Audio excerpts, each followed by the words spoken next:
여러분 안녕하십니까? 7월 2일 수요일 KTV 뉴스 시작합니다. 이재명 대통령이 취임 30일을 맞아 내일 오전 10시 기자회견을 합니다. 이번 기자회견은 기자들과 보다 자유롭게 대화할 수 있는 공개회의 형식으로 진행될 예정입니다. 이혜진 기자입니다. 이재명 대통령 취임 한 달, 언론이 묻고 국민에게 답하는 다방면 소통의 장이 열립니다. 이 대통령의 취임 30일 기자회견은 공개회의, 이른바 타운홀 미팅 형식으로 진행됩니다. 타운홀 미팅은 주로 정치인이나 기업 최고 경영자들이 격이 없는 활발한 토론을 위해 마련하는 자리입니다. 지역 주민이나 임직원들과 함께 한 공간에 둘러앉아 자유롭게 대화하고 토론하는 형식이 특징입니다. 이 대통령은 기자들과 보다 편한 분위기에서 가까이 앉아 자유롭게 이야기를 나눌 전망입니다. 문답은 민생과 경제, 정치, 외교 안보, 사회문화 등 분야별로 진행됩니다.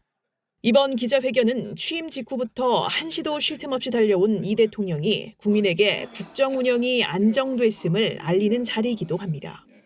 이번 기자회견은 인수위 없이 출발한 이재명 정부의 국정 운영 조기 안착을 알리고 앞으로의 국정 운영 방향과 주요 정책 등에 대해 활발히 소통하는 자리로 마련될 것입니다. 이 대통령의 취임 30일 기자회견은 그간 취임 100일 전후로 첫 기자회견을 열었던 역대 정부와 비교하면 2달 이상 빠른 속도입니다. 여기에는 이 대통령이 대선 후보 시절부터 약속해온 대국민 소통 의지가 반영돼 있습니다. 이 대통령은 앞서 대국민 소통에 대한 질문에 소통을 매우 즐기기 때문에 소통 문제는 우려하지 않아도 된다고 답한 바 있습니다.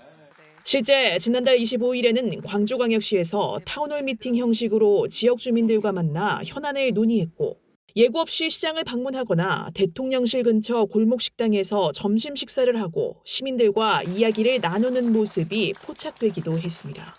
KTV 이혜진입니다. 지난달 축산물과 수산물 등의 가격이 크게 오르면서 물가 상승을 견인했는데요.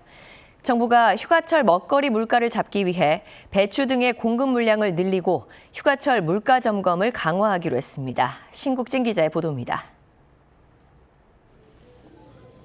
통계청이 발표한 지난달 소비자 물가는 전년 동월 대비 2.2% 상승하며 올해 1월 이후 최고 상승률을 기록했습니다.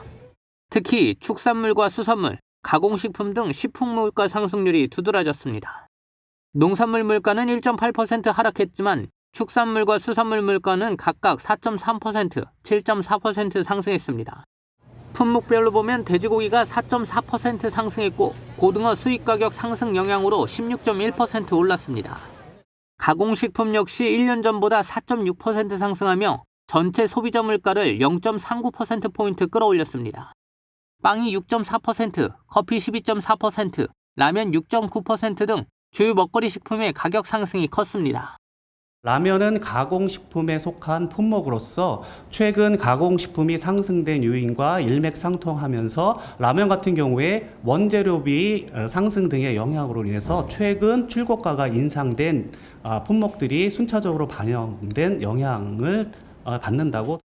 정부는 이형일 기획재정부 장관 직무대행 1차관 주재로 물가관계 차관회의를 열고 물가 안정 방안을 논의했습니다. 여름 배추 수급 안정을 위해 추석 전까지 가용 물량 전량인 3만 6천 톤을 시장에 공급하기로 했습니다. 사과와 배의 가용 물량을 확대하고 가격이 상승세인 감자는 1,000톤 분량의 계약 재배를 추진합니다. 수입 닭고기 공백을 줄이기 위해 태국산 닭고기는 7월 말, 브라질산 닭고기는 8월 중순부터 국내 유통될 전망입니다.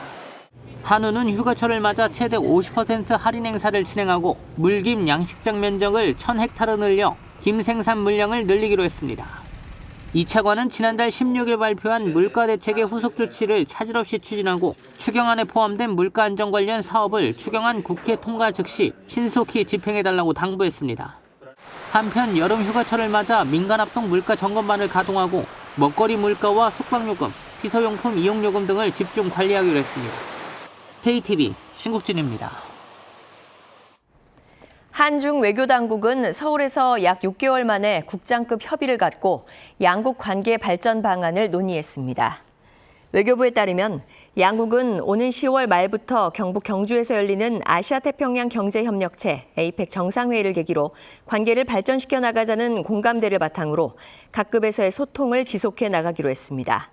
아울러 서해와 한반도 문제 등 양국 상호 관심사에 대해서도 의견을 교환했습니다. 오는 2027년부터 구급 공무원 공채 시험의 각 과목 문항수가 기존 20문항에서 25문항으로 개편됩니다. 구급 필기시험 공통과목이던 한국사가 한국사 능력 검정시험 3급 이상 취득으로 대체되면서 전문성과 변별력 강화를 위해 문항수가 조정됐습니다. 행정학과 행정법 등 전문 과목이 총 50문항으로 확대돼 신규 공무원의 행정 전문성도 높아질 전망입니다. KTV 뉴스를 마칩니다. 저희는 내일도 국정 소식을 한 걸음 더 빠르게 전해드리겠습니다. 함께해 주신 여러분 고맙습니다.